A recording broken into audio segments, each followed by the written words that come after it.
Good evening. Those minutes. Here at business meeting. Thank you, President Elliott. Good evening to you, board commissioners, our family, students, and staff joining us on social media, listening in tonight. Today, we'd like to provide a preliminary draft budget update for 24-25. As you know, and through our conversations in building the 23-24 budget, we knew with the expiration of federal stimulus funds, as well as the additional funds we received to make us fully funded with foundation aid, that this year was going to be a different budget cycle and a different budget year. So we just wanted to provide the board with an update. So I'm going to have our CFO, Farr, go through really the revenues and the appropriations, and then I will take it from there to go over some additional information. Thank you. If we go to the second slide, there you go. What we're just to note that we're going to recap some revenue and expenses or appropriations. And I'm sorry, my voice is going to be a little off tonight because I am actually sick. And we are in the process of balancing the budget. So what you'll see is that the expenditures are exceeding the revenue. That's where we are at this point. We're going to present to you what we've got at this moment. And then over the next 2 weeks, we will work to balance the budget, which is presented to the state monitor on March 1st.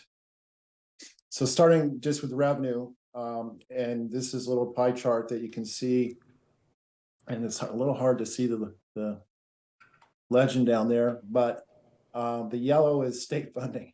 So about 83% of the resources for the district, $902 million is what we're budgeting at this point for 24-25. So 83% of that is being provided from the state in various forms of the foundation aid or grants. The little green wedge is the city of Rochester provides the district with $119.1 million. And then you can see that the federal government is providing a small portion. That's money that's coming directly to the district from federal government. The school district gets resources from the state, or federal government gets resources to the state that then comes to the district, and that is included in the state number. And then you can see the local share as well, which is or local resources, which is about 3.5%. And that a lot of that at this point is interest earnings on investment earnings on cash that the district holds. Next slide. Yeah, and this is just a numerical representation of that. You can see that for 23-24, the adopted budget was $873 million. We're going to 902. So we have an increase of $29 million, bulk of which is coming from the state. Next slide. So some assumptions that we're making here is that the governor issued her budget in January, and from that, of the resources that are going to come, there's a run that's produced for all school districts. And so we have an idea, at least what the governor was planning to provide the district. And we're basing our calculations on that with some shading down a little bit in the case of foundation aid. And part of that is because it's based on enrollment at a point in time. Our enrollment has declined since then. And the foundation aid is primarily based, it's a complicated calculation, but it's primarily based on enrollment. So as our enrollment declines, our foundation aid declines as well. So we're shading down a little bit to project for that. We're also making an accounting change.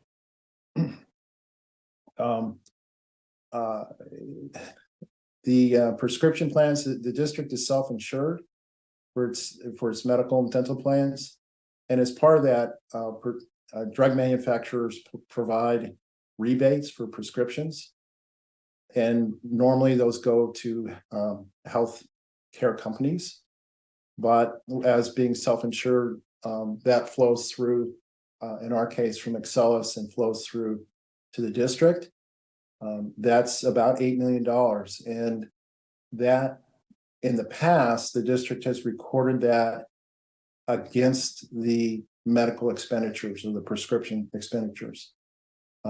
This is kind of accounting jargon, but that's what's called a negative expense, which is not the way to do it. And so we're now making an accounting change for 24-25. We're going to record the rebates as revenue, but at the same time, we're now going to be recording the actual costs of our medical plans. So, because in past it was netted against it. So it doesn't change anything, but it does add revenue and it does add expense to the overall budget, but they net out against each other. And that's a one-time change. So once we make that change, we'll continue to do it that way going forward. We have a large increase in interest earnings. The budget for 23-24 was really budgeted very low on interest. We're currently bringing in about $1 million a month on investment earnings. And that's because the district has a substantial amount of cash and interest rates have been high. So we're adjusting the budget again. It's a one-time adjustment to adjust it up to what we're actually bringing in. Indirect cost is a concept when you get federal funds. These are federal funds coming to us through the state. We get a charge. Indirect is basically like an overhead charge that the district gets to charge to administer the funds. And that becomes revenue to us that we're getting that. The indirect costs that the district has been generating has been large because of the American Rescue, well, CRISA and then the American Rescue Plan. The American Rescue Plan primarily ends June 30th this year. We'll be closing it out over the summer. So that indirect cost will go down to a more normal level of what we pulled in prior to COVID and the federal stimulus money. It's about, we generate about $2 million, and that's from administering title money and other grants that the district receives. The transportation aid is increasing. Transportation aid is provided by the state a year after the expenditures are incurred. And so we had a couple contracts that the state did not approve for aid last year. So we're getting less revenue this year, but we've since resubmitted those contracts, or we actually rebid those contracts and resubmitted, and we'll be getting aid on those next year. So we'll go back up. So there's an increase in transportation aid. Again, it's a one-time adjustment. We continue to get increased. There's two categories: charter school, basic aid, and transitional aid. And that goes up to increases as we lose more students to charter schools. And that's part of the state provides us some support for that.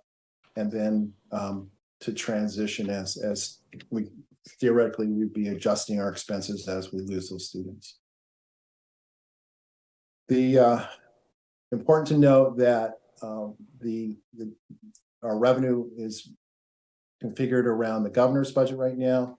Ultimately, the legislature or the assembly will vote and have hearings and vote on their budget.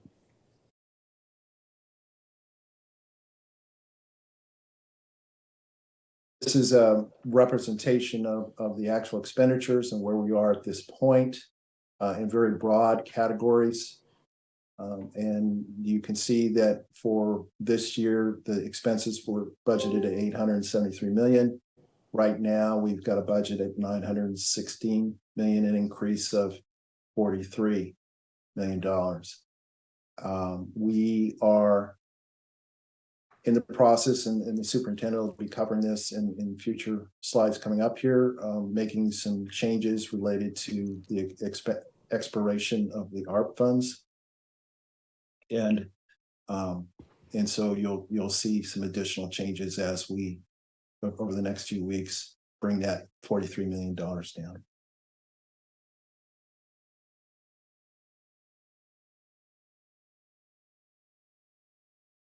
And the next slide, I believe the superintendent is going to address. Thank you. Before I get into the second half of these slides, I wanted to just see if anyone had some questions for our CFO. Commissioner Malloy? Thank you. Just a quick question regarding transportation.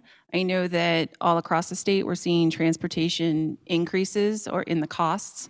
And in some districts, it's like 16 to 20%. I'm just wondering if, I know it says here that there's an increase in transportation aid. Are we seeing any additional transportation costs that are not aidable? I'll start here and then I'll turn it over to the CFO. So the increase in aid that you're recognizing here is in 22-23 school year. There was an RFP process that went through that was done in the 21-22 school year that wasn't approved. So we lost aid in 21-22 transportation for 22-23.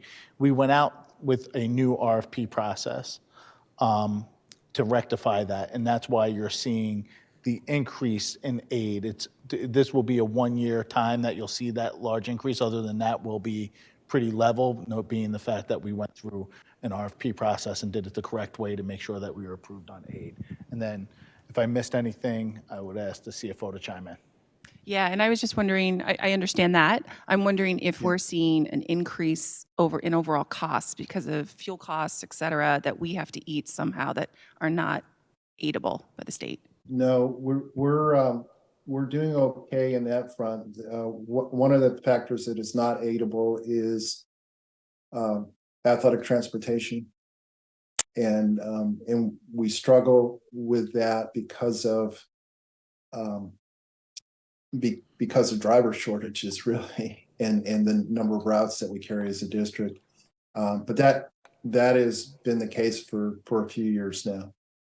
Our costs are relatively under control in transportation. We are reducing routes for next year. So part of Invest in Tomorrow, we will have fewer routes. And so we start getting that's some of the savings that we get as part of Invest in Tomorrow by having fewer schools, fewer locations, routes, and then also starting the beginning of starting to zone students within one of the 3 zones shortens the routes as well. Okay, thank you. Any other questions for the Chief Financial Officer? All right, thank you. Dr. Peluso? So just wanted to bring us through and do some level setting on where we are with some key assumptions out of expenses, and the CFO kind of hit upon some of these as well, but we know that as of 6/30/2024, we're cutting off all American Rescue Plan funding, right? We have to close out the grant by September, and in order to make sure that we recode everything and we utilize the funds that have not been expended, we have to cut it off at 6/30 to make sure that by 9/30 we're able to close out that grant and get it to state ed.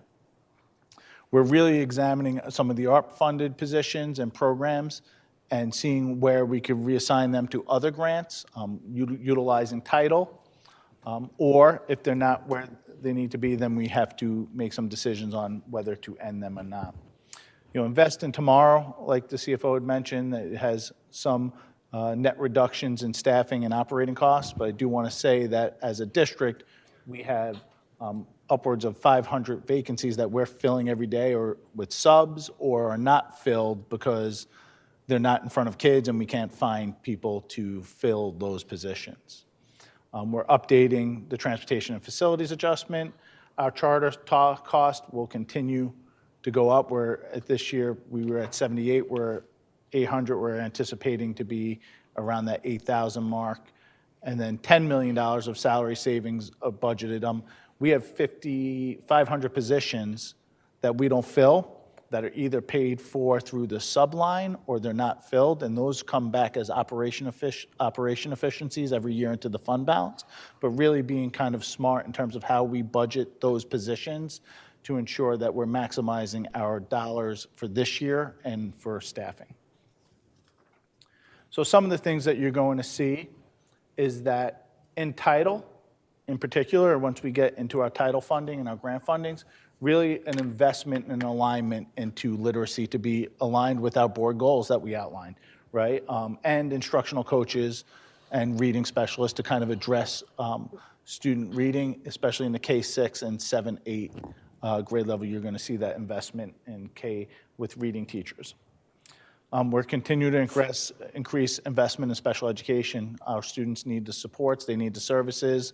We'll continue to increase them based on what their IEPs say. We're reviewing all administrative positions to see where they're needed and what they are needed. Once again, there's about 230 positions that we approved in last year's budget out of ARP. It's up to 250 now, but really taking a look at those positions. We're going through an exercise where we're looking at central office staffing and the expenses and making some decisions on what needs to happen next in terms of what kind of efficiencies we could have here at central office. Reduction in support staffing and programs funded through ARP that we talked about, and then contract services where team is reviewing all the contracts in the district and where there could be some reductions in our contractual costs that we support. So I just wanted to kind of give you a little preview, give you all a little preview of some of the things that have been funded and moved around already. In our contract, in the Teacher Association contract, we have 25 building subs that we need to fill contractually. And 2 years ago, none of them were in the general fund budget. They were all in ARP. Last year, we brought back 12 of those positions to be in general fund. And then we left an additional 48 in ARP. We have to bring back the 13 into general fund this year. The other 35 positions that are building subs will not be in the budget moving forward. We had 5.5 custodial positions move back to general fund. We have school psychologist intern positions.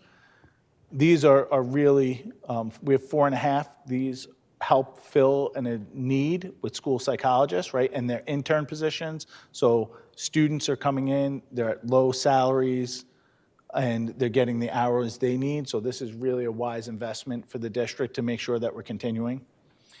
We have the Rock Urban Teacher Fellows Program that we were fortunate to get another grant where we're able to continue to support that work. We're taking a look at our counselors. We know that an investment in counselors was very important in moving them into title funding. We have these roll-up staffings that were in the budgets over the last few years. So if you were a 0.6 teacher in a building, we rolled that staff up to 1.0 so the buildings could utilize that staff to do other enrichment activities or help support the school in other ways. We're not going to roll up teaching positions, and we're going to go back to pre-COVID where we staff to what staffing is. We have the administrative positions of 16.5 FTE project implementation specialists, 23 school sentry positions that were in ARP that come back. 31 actually were in ARP, 23 of them are coming back to general fund. and then 18.2 teachers on assignments being reduced. If you kind of go through and take a look at all of those, that's approximately, you're hitting about 200 positions over the ARP that are kind of either coming back into title funds or that we're going to have to lose just based on the fact that our general fund cannot carry them any longer. So like the CFO had talked about, our current budget, general fund revenue is about $902,400,900. Our current budget general fund expenditures or appropriation is at $916,613,618. That puts us right now at a $14.2 million gap that we're continuously working on and addressing over the next 2 weeks as we get the budget to the monitor. And we're in constant conversations with the monitor to see where we could fall to make sure that we have a budget that's balanced and where that falls in. So, from where we were to where we are today, I'm proud of the work the team's done. I'm proud of the work that we've done in collaboration and having conversations with the monitor and the financial advisor, keeping them involved in the process throughout in terms of where the team is. But over the next 2 weeks, we have some tweaking to do to get to that March 1st budget where we have to get it to the monitor. And that kind of outlines where our next steps are in this process. So March 1st, we will submit to the monitor the budget, and on March 20th, the monitor responds to our proposal, and then we're in the thick of the budget cycle with April 30th budget hearings with City Council, our budget deliberations where the board asks questions and has conversations, and then with the May 7th vote to adopt the budget, and then June would be when City Council would vote on the budget as well. So I could open it up to any questions. Commissioner Malloy? Thank you. Just two things. First and foremost, looking at our wrapping or focusing of this budget around our board goals. Kudos. Thank you so much. Great step forward.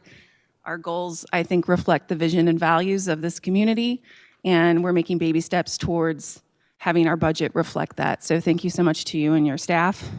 Awesome. Great progress. Regarding building subs, just a concern. I know that's a big number to see reduced, and I think you said 35 total would be reduced. Building subs, I think, are the closest to kids in our classrooms, and we already have a sub shortage, and the disruption to instruction that happens when kids are suddenly thrust with maybe adults that they don't know or aren't familiar with. I think having a building sub is so valuable. They have familiarity with these trusted adults, and I think there's then increased engagement and less learning loss. And I would love to see that reconsidered somehow. I wish we could preserve those positions. I know these are tough calls, but when I look at things that we have to reduce, things that are closest to our kids in the classroom generally give me pause. But thank you. Commissioner Griffin. Thank you, President Elliott. A couple of things. You know, I'm big on diversity, and I'm gonna reflect on the bilingual staffing. You said I know that we have a lot of teachers that we're hiring, and they're for bilingual. Specifically, how many teachers are we hiring that are bilingual that are going to be of the non-Latino descendant or African descendant? Because that's a big concern of mine, because we have students, again, that are in these school systems that cannot relate to anyone because they're speaking Swahili, Somalian, the Arabic language, and the 7 and 9 languages that I've spoke about before. And I've seen it myself where kids are sitting in the corner. So I need to be specific on what languages or what teachers we are actually hiring to address the needs of our kids so we can increase our student outcomes. Do you know that? So I think if I'm getting to your question, yes. So when we hire bilingual programming, we have a a strictly bilingual program with Spanish, right? So there's Spanish teachers there. There's no bilingual other programs beyond Spanish. Now we have ENL, English Language Learners teachers, that support ENL instruction, and they cover all languages, and they work with all languages to provide them instruction in English to get them to learn English. Then we do layer translators on top of that to help translations with students and understanding of languages, but from a instructional lens, right, we have to hire certified teachers that are either ENL certified or bilingual certified. And that's, we just did a program with Fordham where we're providing almost free tuition for students to get their ENL certification as well to kind of support bilingual students in our district. I guess maybe I'm not understanding. What is the definition of bilingual? Because my understanding that bilingual meant more than the Spanish language. So can you please explain that for me? Because So, bilingual programming is only offered in Spanish, right? So we offer bilingual programming in Spanish only. If there's no bilingual programming in other languages outside of Spanish, right? There's ENL instruction where they get English language they get an ENL certified teacher that support English language instruction through like a sheltered instruction model, but there's no bilingual programming outside of Spanish instruction. okay, and my next question, I still need some clarity on that, but I'll come back around to that. My other concern is the curriculum that we're going to impose under this new budget, and where that goes at on the slides. I didn't really see specifically, and what reading programs are we referring to? Are we looking at the reading 180? What are we looking at there? Because it doesn't really explain. Very good question. I don't think in terms of where we are in the budget process, we're in those types of questions. This is the first high level, but we have a reading program this board approved 2 years ago that we'll continue to use, right? We're talking about the science of reading and the work that we're doing with letters instruction and letters training. It's not a curriculum, that's a practice, right, and an implementation in the classroom. We do have other interventions, like you mentioned, like Read 180 is an intervention program we utilize. So there are things that when we get into what we're investing in instructionally, we'll be able to provide that information. So I guess my concern, I'm sorry, President Elliott, I guess my concern is that how are we doing a budget when we don't know how much the curriculum is actually going to cost if we're looking at different things to increase the literacy with our children. So when I look at a budget, and you know me with numbers and statistics and data, if you're going to give me a budget to look at or to review, I guess my concern would be how are we coming up with figures when we don't have the actual amount of money that's going to cost for our literacy for our children, and what's going to be implemented to increase that. Let me just interject here. This is a high-level presentation. We will have weeks to go through budget deliberations, and those questions can be asked at those budget deliberations. So this is just the beginning of just to introduce the 24-25 budget. None of those questions would be answered now, but as we move forward into the deliberations where we all get a chance to ask those questions and can vote on whether or not we want to include some of those things within the budget. So that will be one of the next steps. But this is just high level. And to your point, we have an audience out there that does not understand the process. So my goal here is to make sure they understand where we're at and what we're trying to get to. They know, Commissioner. But they don't. They don't, because We've they ask been doing this questions. for years. Yeah, but they ask questions. So I'm here too to make sure that they understand as well. But Because those questions can't be answered right now. Because we're just starting this process. Right, but we don't know who out there, President Elliott, has those questions and may be pondering the same things that I'm asking. So that is my duty, is to exercise the rights of our community and our people that may have the questions on the things that I'm asking. Yeah, but we can't answer those questions yet. Okay, but that's fair. Yeah. But we need to. They may have. It them. will. So I'm playing the role of devil's advocate and on the board for the community and the people, because that's what I stand for.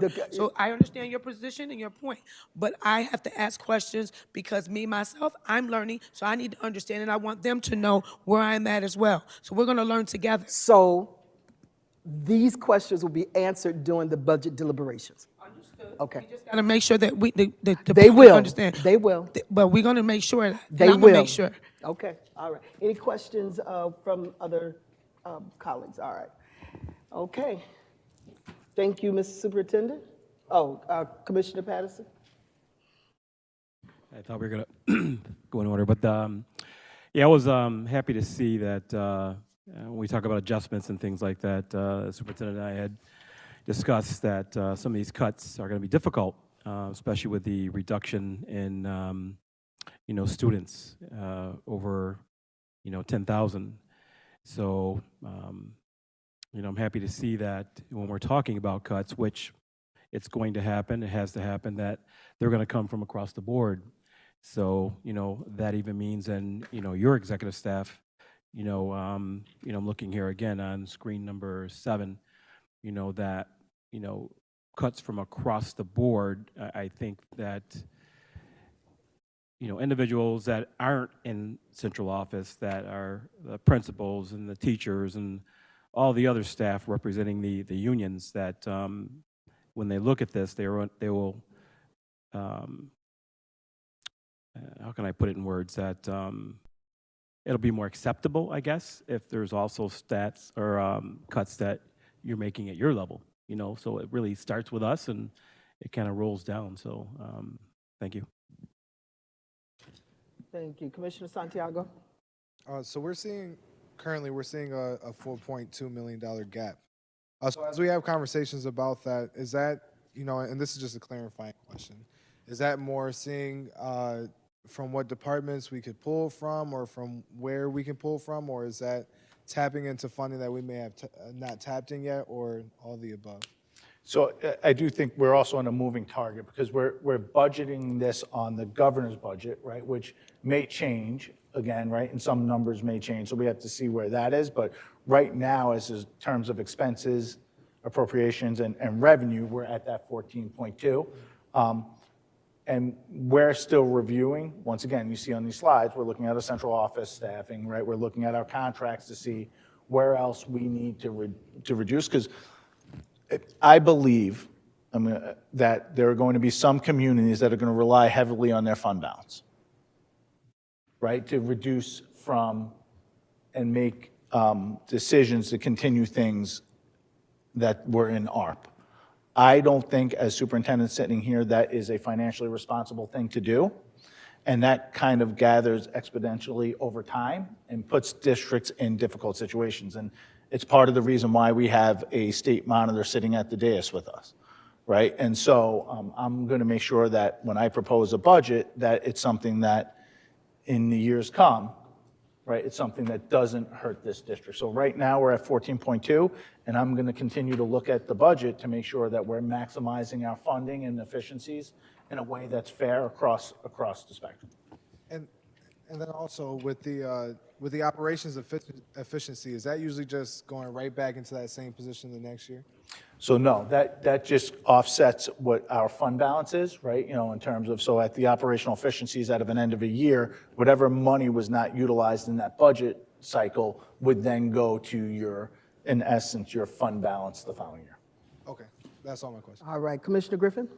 This will be my last question. Just for clarity, I just wanted to put out there that bilingual is speaking 2 languages, one of the English language and it's another language fluently. Okay, it's not just Spanish, so it can be the English language and another language to speak fluently. So if we have a bilingual teacher, they can speak Spanish fluently. I mean, a student bilingual. If we have a teacher that is bilingual, then they're speaking either Spanish fluently and English, or it can be English and Arabic, English and Swahili, Somali. That's bilingual. That's what bilingual means. So I just want to put that out there, that is what that means. So you're talking about the definition. That's true about the definition, Yeah, that's but what I was referring to. Bilingual teachers, a bilingual teacher specifically, I stated that bilingual. How many bilingual teachers will we have that are not speaking Spanish, but speaking another language like Swahili, Somalian, Arabic, that's what I said specifically. And Dr. Peluso referred to bilingual as Spanish speaking and English. So I just want to clear the air. That's all I want to say. I just want to make that clear, that I understand what bilingual is. No, he wasn't trying to say you didn't understand, but what he was trying to do is base it on the program themselves. So we have a bilingual program, but then with the other non-English speaking, that was a part of the ELL, English language learners. So he was trying to separate the program, not to even insult you about you not knowing what the definition of, but to explain the program. Understand that it's confusing because here again, we're saying bilingual, and bilingual is speaking of two languages as well as the other programs. So, and honestly, it doesn't make sense to me, or wouldn't make sense to someone out there by saying what you said, because bilingual is what it is. You understand what I'm saying? So you're saying one thing, but it really, there's two different things here. And People yeah, know. yeah. But Most people know. But they don't, because they're lay citizens. It's like a lawyer and attorney. Attorney knows things. They're a lay citizen, so they don't know everything. They don't know everything about this board, and that's the problem. And I'm trying to make sure that its transparency is there. So bilingual is bilingual. Any other questions? All right, so thank you, Dr. Peluso. We'll go on to the budget presentation for the East EPO. Superintendent Blocker. Good evening, President Elliott, Vice President LeBron, commissioners, and all others that are present tonight. Tom, if you would like to go ahead and start the slides. Thank you. As we discussed the high-level budget, as President Elliott said, I would like to make certain we don't get caught up in just the numbers, and that we focus on the real reason there even is a budget, which is the kids. What we do at East begins and ends with them. Our mission is for scholars to take charge of their future by being tenacious, thinking purposefully, and advocating for self and others. In order to live our mission, we have strategically aligned our funding by intentionally and cohesively designing our initiatives. Our funding is spent on investments that equate to success for kids, additional staff for SEL support, literacy instruction, daily and grades 6 through 9, extended day learning time for scholars, professional learning to keep staff sharp, and leadership training for our administrators and teacher leaders. Our main goal, while being fiscally prudent, is not to spend the money on buying things. It is to fund human capital that support, teach, nurture, and expand the horizons of every valuable individual scholar for today and tomorrow. So the question is, what have been some of the benefits of the money spent on the East EPO? We've produced 1,284 graduates in the Rochester community as of January 2024. We've produced workforce employees from our CTE programs to Strong Memorial Hospital, the Jewish Senior Living, Rochester General, Optimax, Wegmans, Bausch and Lomb, Corning Applied Image, Sidor Optics, and Advanced Glass Industries, to name a few. We have over 876 athletes yearly that have learned the value of teamwork, leadership, and perseverance while participating in our 55 athletic offerings. We have the Vision Care program at East that has visited every elementary school at least 3 times and has made over 4,400 pairs of eyeglasses to help scholars see, and has also fixed and adjusted hundreds of more pairs of eyeglasses. We have 86 graduates from the Teaching and Learning Institute that have created a pipeline that has and will continue to allow our scholars to have teachers and administrators in front of them that mirror their identity.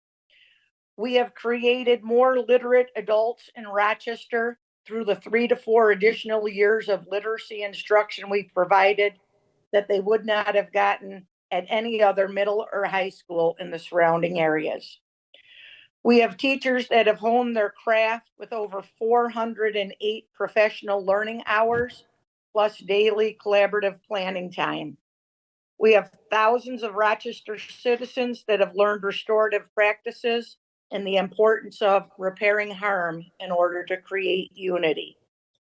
And last, we are now producing certified phlebotomists that leave an East classroom and go directly to the lab to draw blood, perhaps your own blood.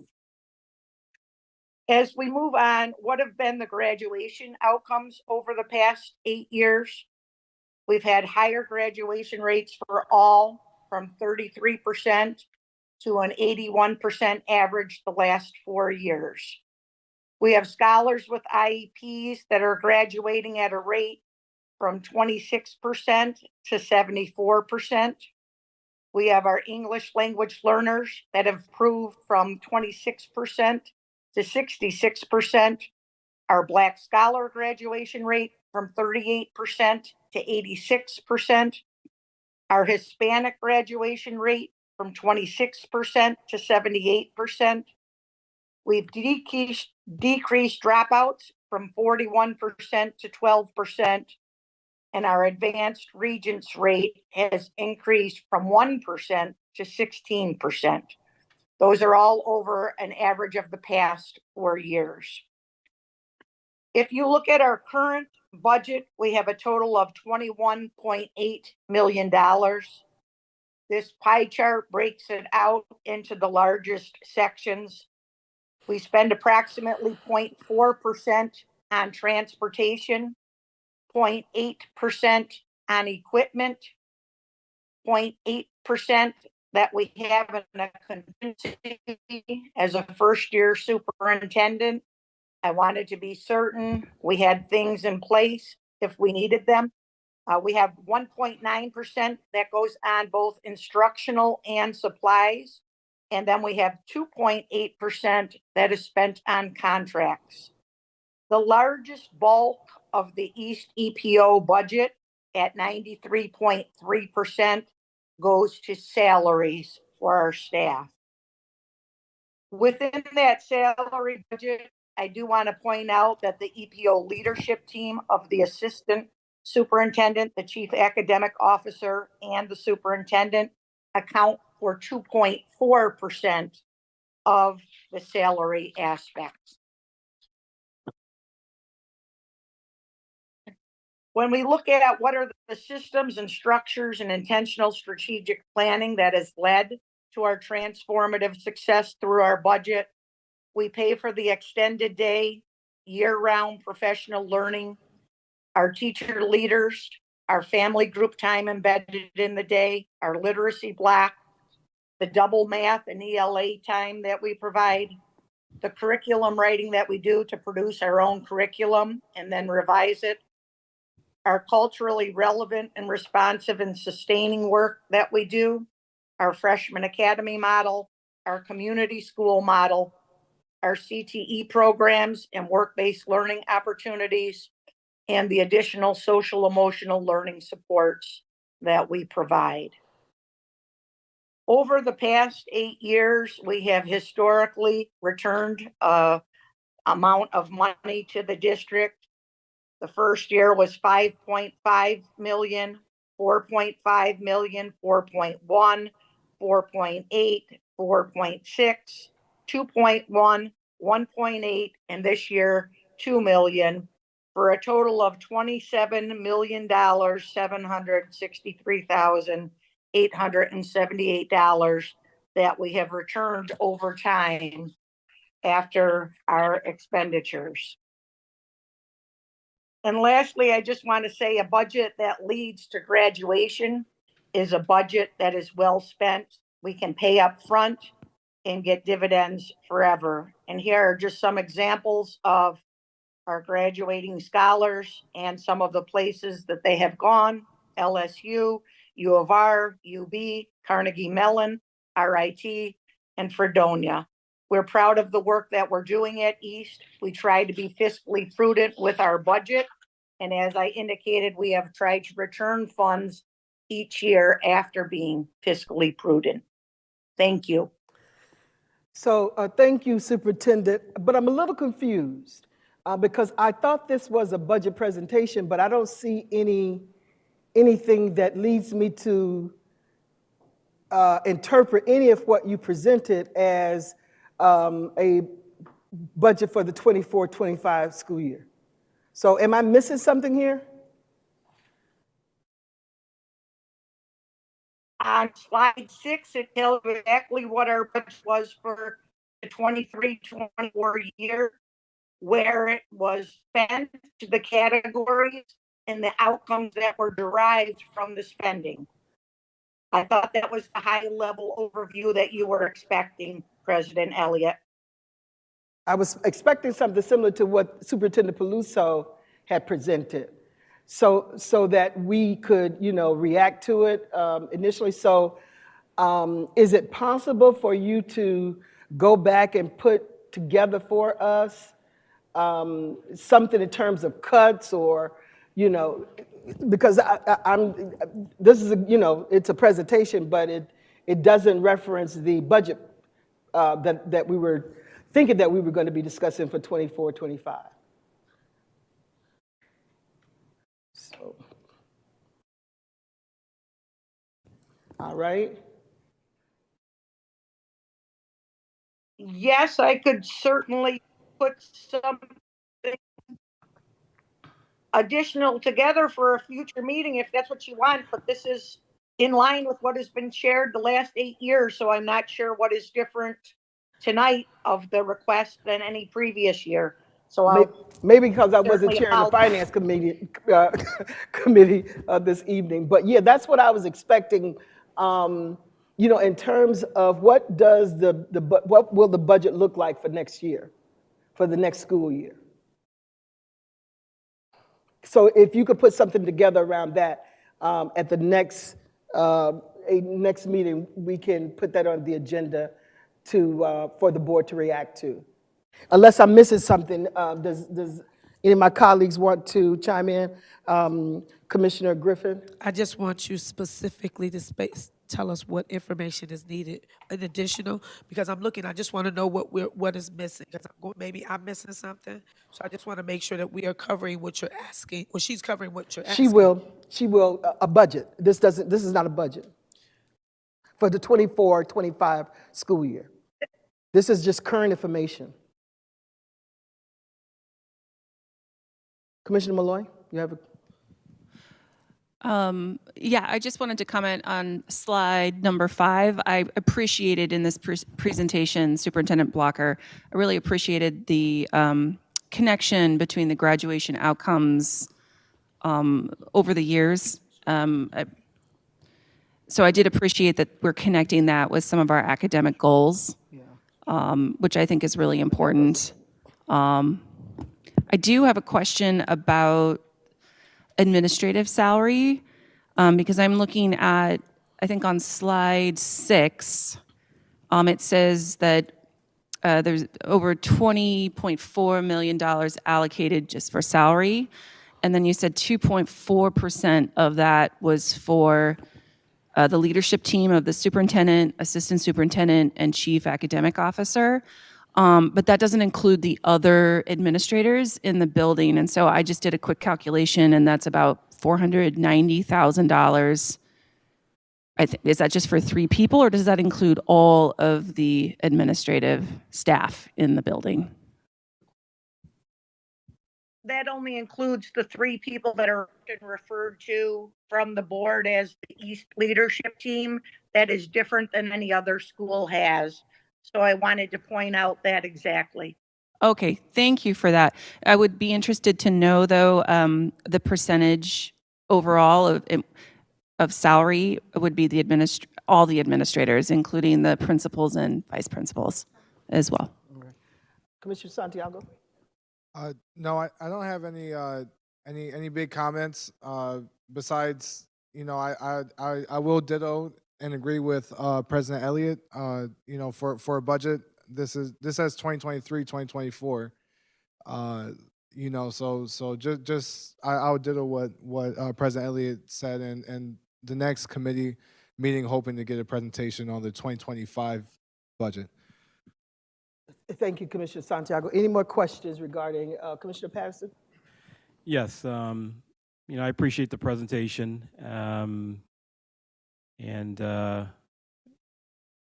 know, I'd like to draw attention to, I think it's screen number 8. I think it talks about the EPO historic savings return to the RCSD. You know, any organization that can, you know, give money back, you know, after a budget, that's saying that you're doing something right. And so the only question I have, and it might be for our superintendent or the superintendent here, because I don't like separating you two. You're both superintendents, but for the superintendent to my left, as we'll say, Superintendent Peluso, if we're getting back, you know, roughly $4 to $5 million per year, where does that money go? How do we then utilize those funds? And we spoke about this before, but if you could reply to that, what do we do with that? Does it go back into the general fund, or what are we using it for? You know, now having a total of 27 million, you know, almost 28. Thank you.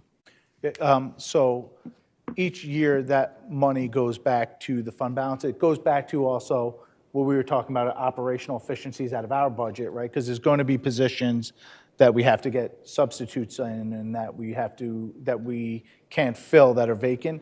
Those come as operational efficiencies on the bottom line, and then those go back into the fund balance for the following year. Where we want to be, though, is you don't want to have, although operational efficiencies are good, right? It helps relinquish the fund balance and keeps your savings good. You also don't want it to be at the cost of making sacrifices on the front end, right? So if you have $30 million going into your fund balance, right, that's $30 million that you couldn't use for that year's budget. So it's really kind of having that fine balance of making sure that you're budgeting in a place where you're maximizing the dollars to get to the resources to kids as best as you can, versus having a large fall off at the end of the year where that's money that's been used across the budget that you didn't see in services, right? You know, so, but yes, this goes to the savings account, quote unquote, what people like to refer to the fund balance as. Okay, thank you. Any other questions? Commissioner Griffin? In essence, the money. Hold on a goes minute, to Commissioner. Kids for the Go ahead, following year. Superintendent. Could you repeat what you said? I said that's returned at the end of the year that wasn't frivolously spent is used for kids the following year. All right, thank you. Commissioner Griffin? Yes, thank you, President Elliott. If we go back to slide number 5, to President Elliott's point, I think this has a lot of information on it, but it's not clear. So I think if we break this down, simplicity is probably what we need to do in order for it to be more of in a budget, so it looks different. This is kind of hard to understand. So I think that this is a lot of information, but it's not done in the right format, I think. That's just one of the points to President Elliott. I think it just needs to be put in a different format so that it's more clear and understood. No, that's not my point at all. No, I'm saying this is part of it. This one is no. part, because it has a lot of data in it that could be simplified, but it's not there. It's Maybe not clear. for something else, but not for the budget, not for the 24-25 budget. That's what I'm saying, Commissioner. This is 23-24 data, but we're supposed to be having conversations on the 24-25, and this is not a budget. So that's what I'm saying. Now, I mean, maybe it can be broken down.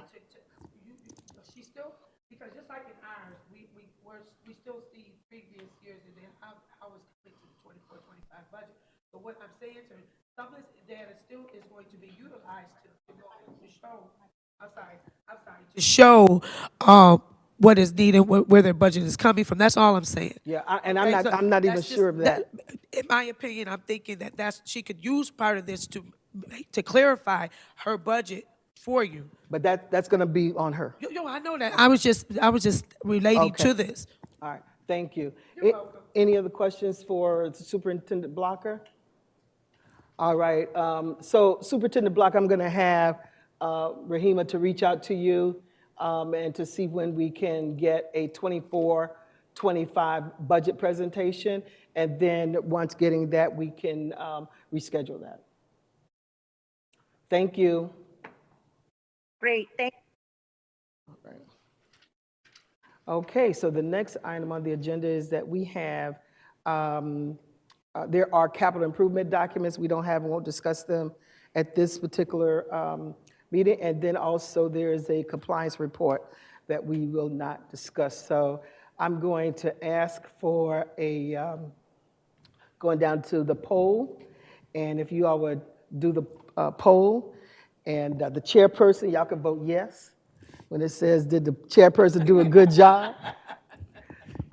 Let Beatrice know I took care of her committee.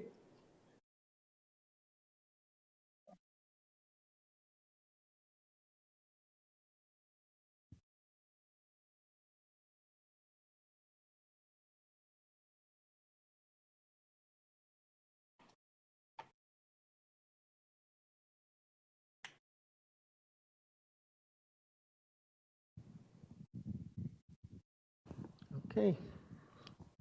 All right, can I get a motion to adjourn the Finance Committee of the Whole? Commissioner Griffin, your motion? Yes, I. Second? Second, Commissioner Malloy, all those in favor? Aye. Aye. So meeting is adjourned. And just a couple of minutes if you need to go to the restroom for the next meeting. And we, or whatever you need to do, I shouldn't have said that.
Thank you. Welcome back again. We are here to convene the special meeting for the consideration of resolutions. And I just want to acknowledge that we have Commissioner Camille Simmons on Zoom. Welcome, Commissioner. Glad to have you here.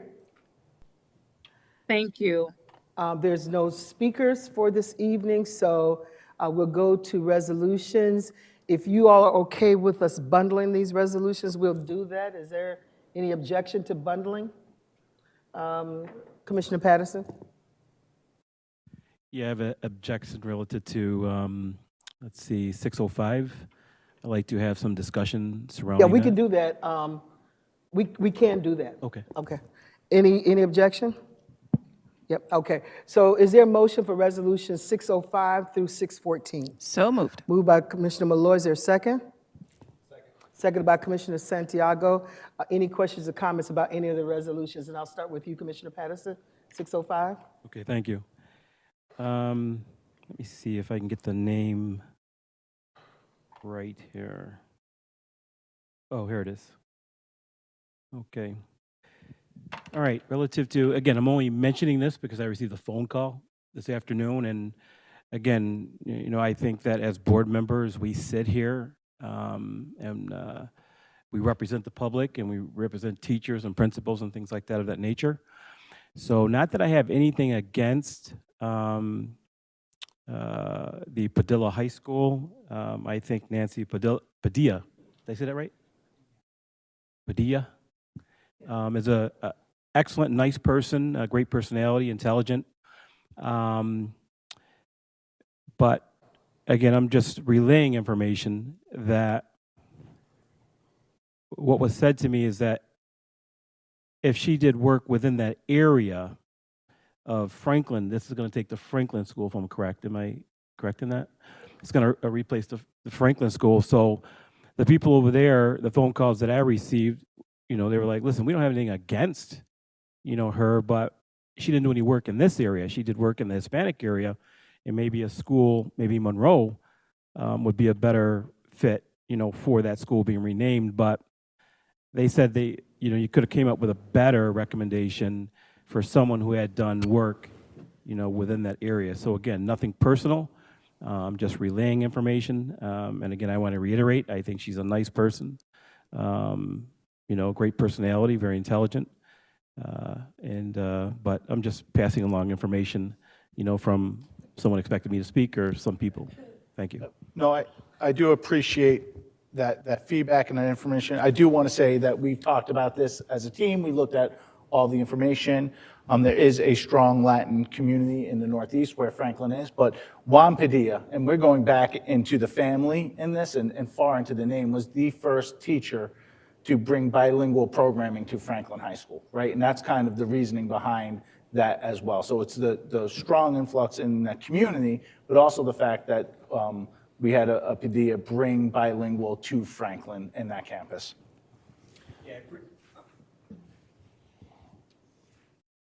I appreciate you saying that because I don't know. I'm not from Rochester, you know, originally from Buffalo, so I don't know the history.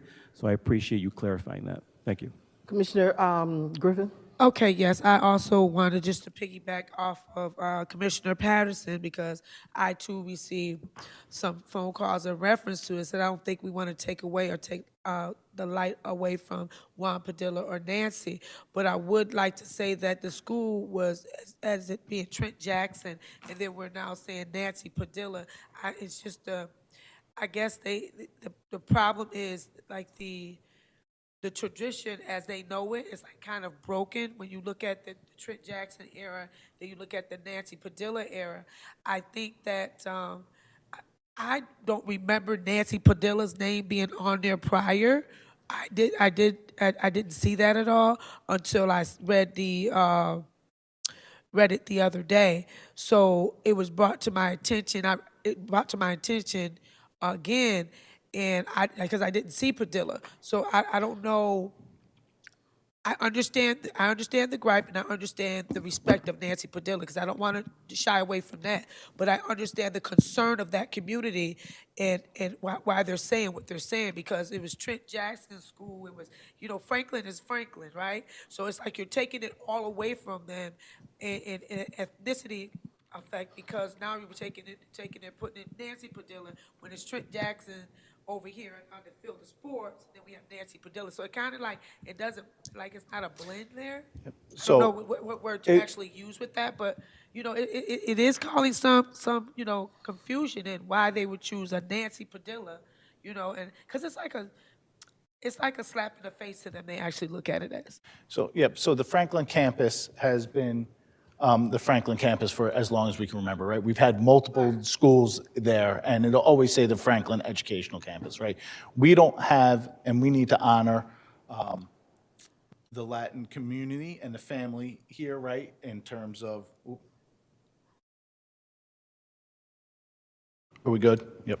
The community, so we needed to find, based on what the family has done in the community, the fact that it had brought bilingual programming, we have a lot of schools that have different names of auditoriums, different names of classrooms, different names of fields that honor others as well. But this is really to honor the work that this family has done in the community, and the fact that there was a Juan Padilla bringing forth bilingual education at a time prior to actually law to do that, right? So they were very active in making sure that bilingual was there, and that was the place that we thought would be great for it. To your point, I don't think that nobody's saying not to give the name Nancy Padilla to one of the schools. I'm not saying that at all. What I'm saying is that to Franklin itself, I do believe she was, they fought for us and fought for the Latino community. That's not what I'm saying. They're just saying with Franklin. That's all. So I want to make that clear. It's not that I wouldn't want her name to be on something to be recognized. I do believe that the Padilla family, I know a lot of Padillas, so I respect that. But what I'm saying, they're saying for Franklin. That's all. So I just want to make that clear. Commissioner Santiago. Yeah, I just want to first of all say that I am proud to see the Rochester pride in this, both with the name Loretta Johnson, Andrew Langston, and somebody tell me. I'm Afro-Latino. You think I got it, but I don't got it. Padilla. I want to, first of all, just say that I'm really glad to see such of a pride in our historic Rochesterians. I am in 150% support in the Franklin campus taking on this new name. It will be our second school. And again, I'm Afro-Latino, and I'm glad to be part of both cultures, both as an African-American and a Hispanic. And it's great to see that this will be the second school in our district to have a Hispanic name. So it has my support. I'm glad to see the Rochester pride. And I hope that, while these schools do transition into these new names, that it is also used as a teaching tool to our young people, that you can also be such of an amazing historic person like these people. So these renamings have my full support. I'm excited to see this, both the Hispanic name and the Rochester love and the Rochester pride. So this has my support all the way through. Thank you. Any other questions regarding these schools? Let me just also voice my input around the Padilla family. It's not for Nancy Padilla, it's for the Padilla family. The Padilla family has been, they go back in the 70s, at least that I know, that I've been knowing them and their work in this community. And so the opportunity to name a school and to have another Latina naming is remarkable. I think we are now in our school district probably around 40% students of Latino descent, and so to have another school is exciting. I was the one who actually championed the field being named after Trent Jackson. That's my work that we did on there. And so while you know, there is some, you know, argument to perhaps name it after a person, African American. I'm not going to fight it. I'm going to continue. I'll support the school being named the Padilla High School because they did do a lot of work. That's where they grew up, the Northeast. Grew up in the Northeast, and so you know, I'm not going to not support the renaming of the school. So. I just want to clarify, I do support the Padilla family. I know the Padilla family. I want to make sure that we understand that I do, as a person of Latino descent myself, I do support the Padilla family. It's just that I was actually, this is what was coming to me. So I'm community and people, so I have to speak for them, and they're not here, so I'm speaking for them as Commissioner Patterson. That is our job, and that is our position as well. But I do support them, and I know the work they have done. I am up in age, even though I look like I'm 25, just playing. But at the end of the day, it's important for me to let the community know I support the Padilla family. That is not what this is about. So I want to make that very clear. Thank you, Commissioner. Any other questions or comments related to any of the other resolutions? All right, so we're talking about Resolution 605 through 614. All those in favor? Aye. Aye. Any opposed? All right, it carries. Your Commissioner Simmons, your vote? Yes, I voted aye, and I All came on right, all camera. right. Thank you. They all carry. And the next item of the agenda is the communications protocol. Now, as I understand it, there was not a lot of response back to Rahima with regard to this. So I'm assuming that you all are okay with this. And do we vote? Can we vote on it tonight if we need to, or can we move it to another meeting? Commissioner, let me just ask Rahima. Go ahead, Rahima, and then I'll go to Commissioner Malloy. If you, sorry. If there's no feedback or concerns, you could vote on it tonight, or you could choose to just move it to the February 29th Yep. business meeting. Any questions or comments related to the communication protocol? This is the one that we discussed in the retreat. Yep. So, all right. So can I get a motion to pass the, Commissioner Patterson?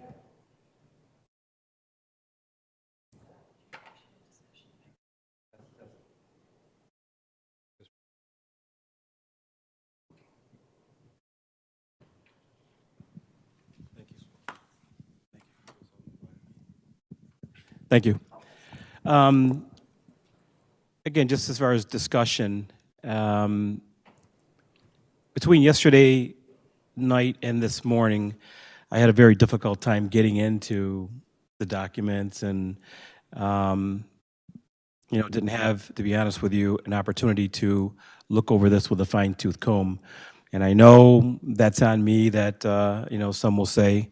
So for me personally, because I haven't had an opportunity to review it, I'm going to have to vote no, just right. because I haven't had an opportunity to review it. Yeah, and I just think, let me just say, Commissioner Patterson, I think that there's something going on with these computers nationwide because many of us have been having issues, and I was on a call on a national level today, and there's issues there. So, Commissioner Griffin? I just want to concur with Commissioner Patterson. I actually called Rahima on it today because I was concerned about some of the information that came in at 9:30 last night. So I really would like the chance to look over these things and read it thoroughly to understand what we're voting on.